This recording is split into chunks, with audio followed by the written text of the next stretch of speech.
What is going on, Colts Nation, and welcome back to another episode of Bring the Juice, your guys, Cody and Derek, back with another one, guys.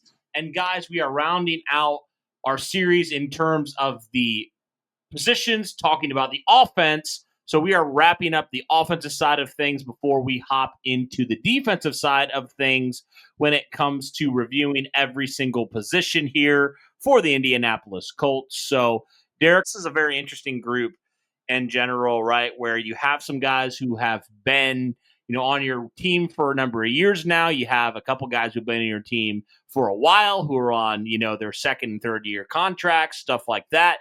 But then you also have some young guys that are going to be stepping into some new positions. So you have some of your starters, but you also, for the first time in a couple of years, have some new starters as well in some young guys. So without further ado, I thought we could talk about just some of the guys who have been here for a while, right? And the three guys I'm talking about and looking at would be, in this order, Quentin Nelson, Braden Smith, who are both in that 2018 draft class that the Colts had, and then Bernhard Raimann, who was in the 2022 draft class.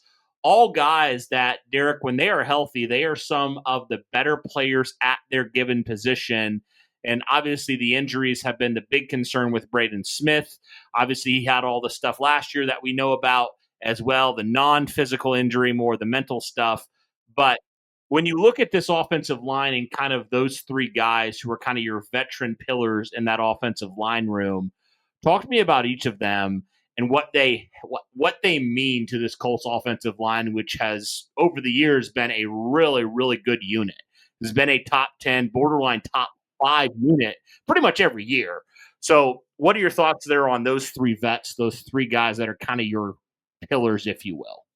Yeah, I mean, outside of, like you said, outside of the 22 year where, it was because you had one or two. First of all, you had Bernhard Raimann coming in as a rookie, had to be thrown into the fire in a position he was new at. So that also kind of hurt. And you had the whole, whatever the name of the guy was, was it Matt Pryor? Matt Pryor, that was messing us up the whole time.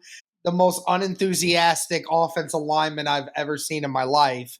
So, you had issues with that year, and that did contribute a little bit to the offense not being as good as it was. But, I mean, especially when Big Q came in, you really felt there was a culture shift in how the team approached it after he came in.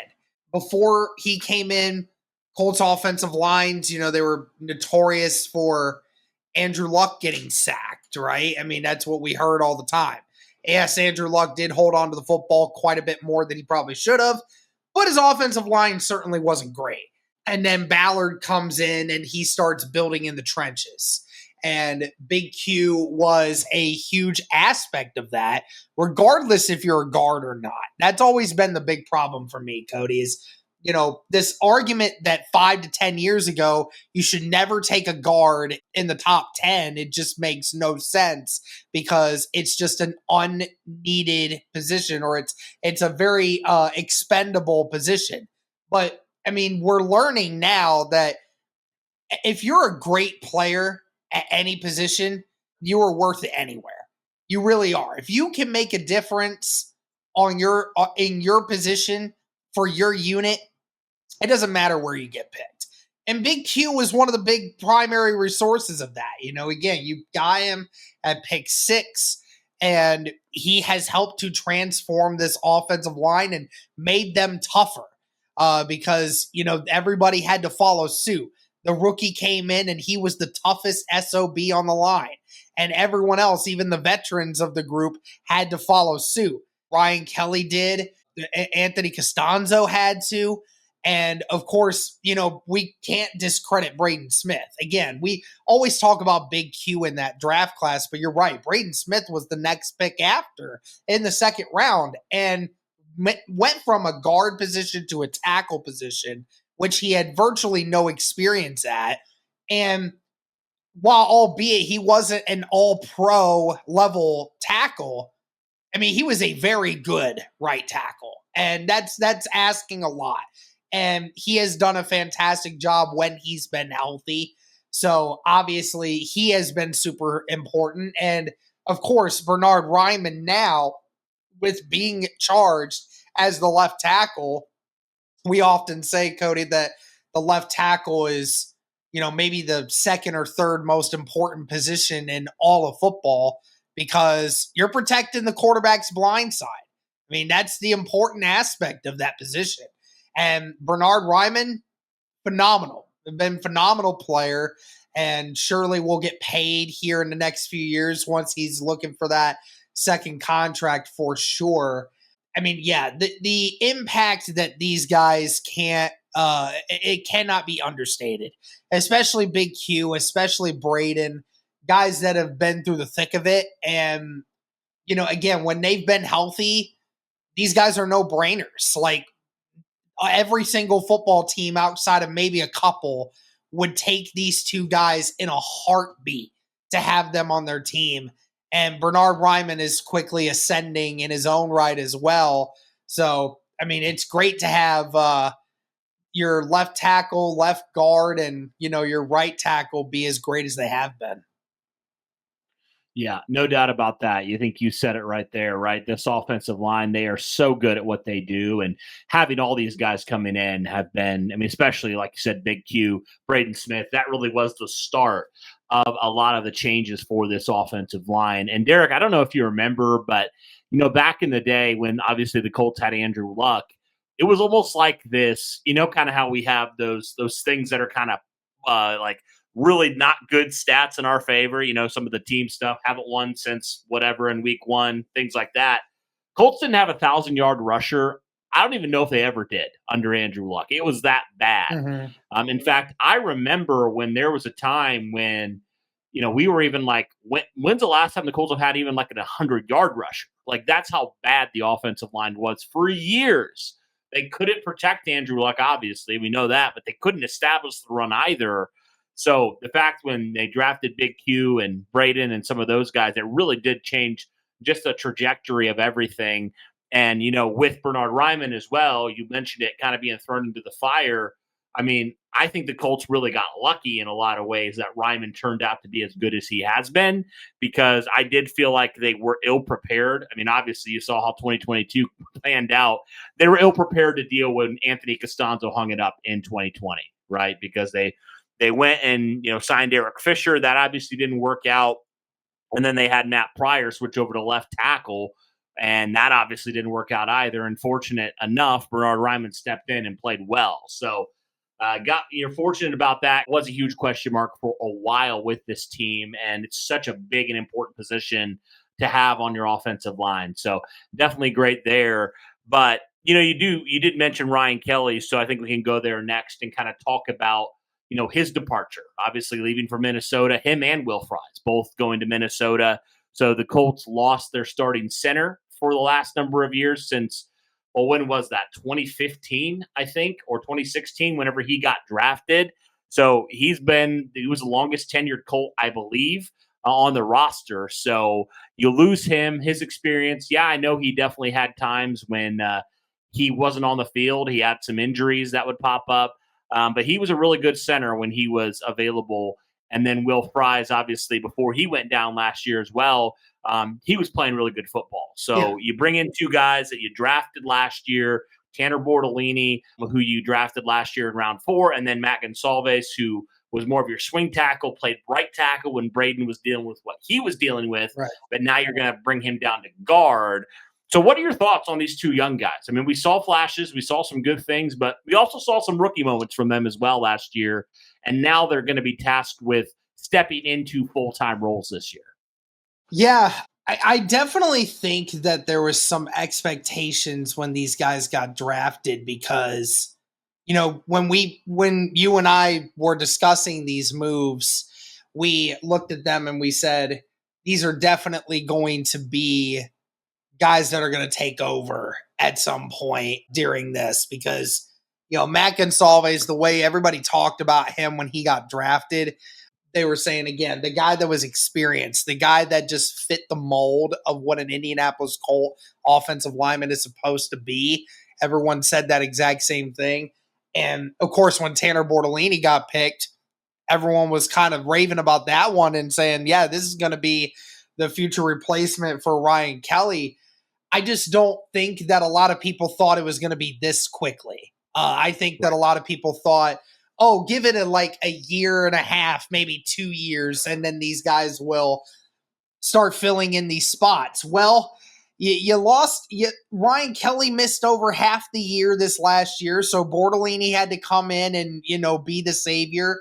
And you're right, when Braden Smith was dealing with the injury and, of course, the mental problems that he was dealing with throughout the season as well and the offseason, Matt Gonsalves had to be in the building and he had to do everything that he could as well. So, again, another situation where Ballard went to the trenches in a spot where they didn't think that they needed it, but they got thrown in. They had to, and they delivered, regardless of whether or not they're elite at their position, which clearly both of them are not elite right now, but they were both very good in an aspect of they were rookies. I mean, we can't expect that everyone's going to be a big Q that's going to come in and revolutionize the position. Or, we can't always expect a Braden Smith to be, a top 10 right tackle from the moment he gets into the spot. We can't always assume that. It just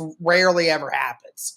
So for everything that we asked them to do, and as early as the Colts asked them to do it, I think for all intents and purposes, we did pretty well, because the run game, Cody, it never really got bad. I mean, the run game was always good last year.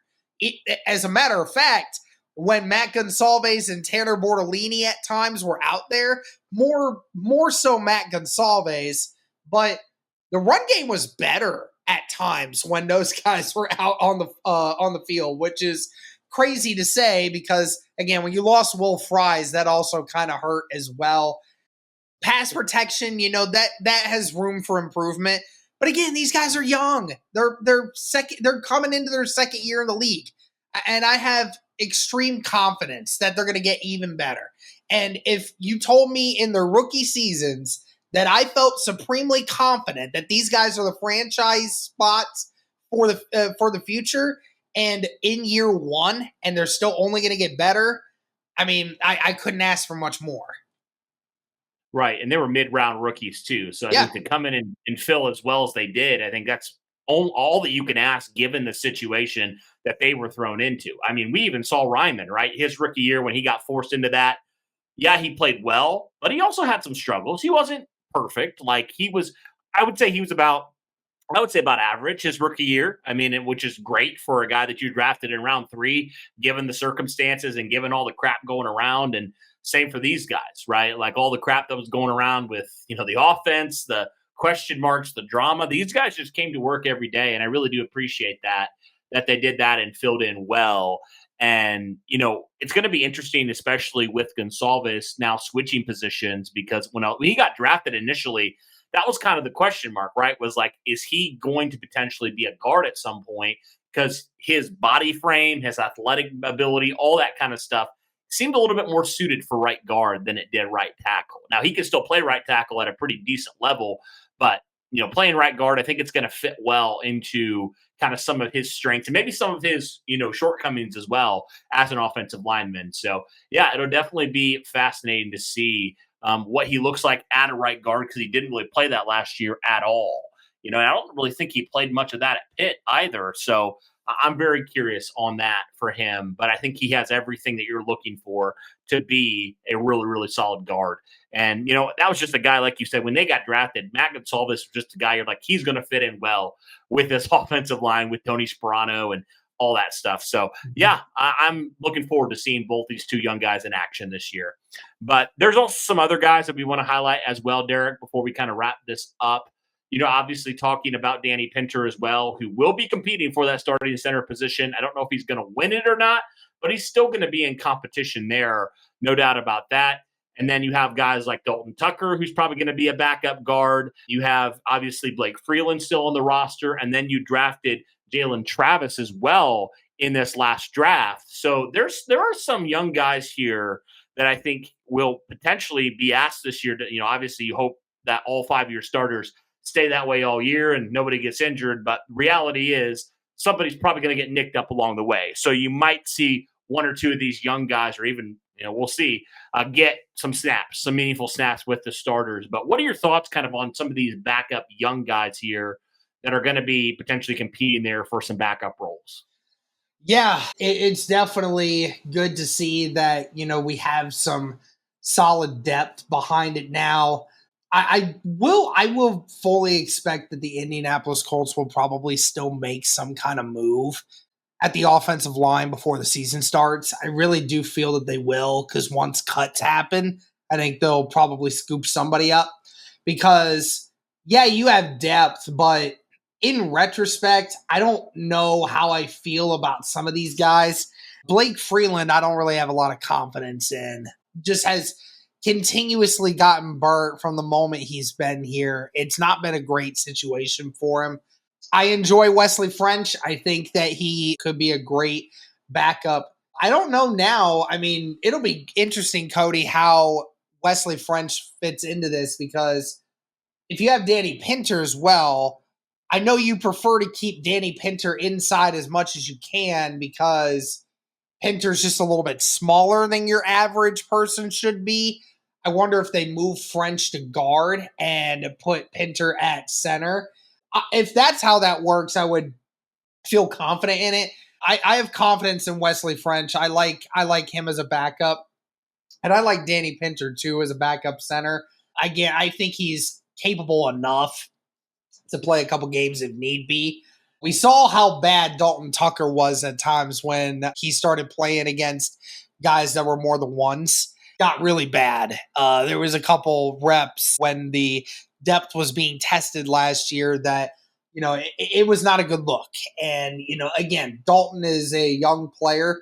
Maybe he gets bulkier this offseason and, maybe he gets better. I certainly hope so, because he was that one guy that, in those preseason games, he was the star, right? Against the fourth stringers and third stringers, he was dominating. Second stringers, he was doing okay. You certainly hope that, he'll be able to pick it up this year. And then, of course, Jalen Travis, I mean, again, he's a rookie. How is that going to pan out? We never really can tell when it comes to this. But, I mean, again, one position that we have always said that Ballard does a really great job of drafting, and that is, offensive line. I really don't trust only one guy on this offensive line that Ballard has drafted over the last several years, and that's Blake Freeland. Outside of that, everyone else on this team that was drafted by Chris Ballard, I have confidence that they'll be able to figure it out. And I don't know if Jalen Travis will end up being, that same one or not. I don't know what kind of situation he'll be in.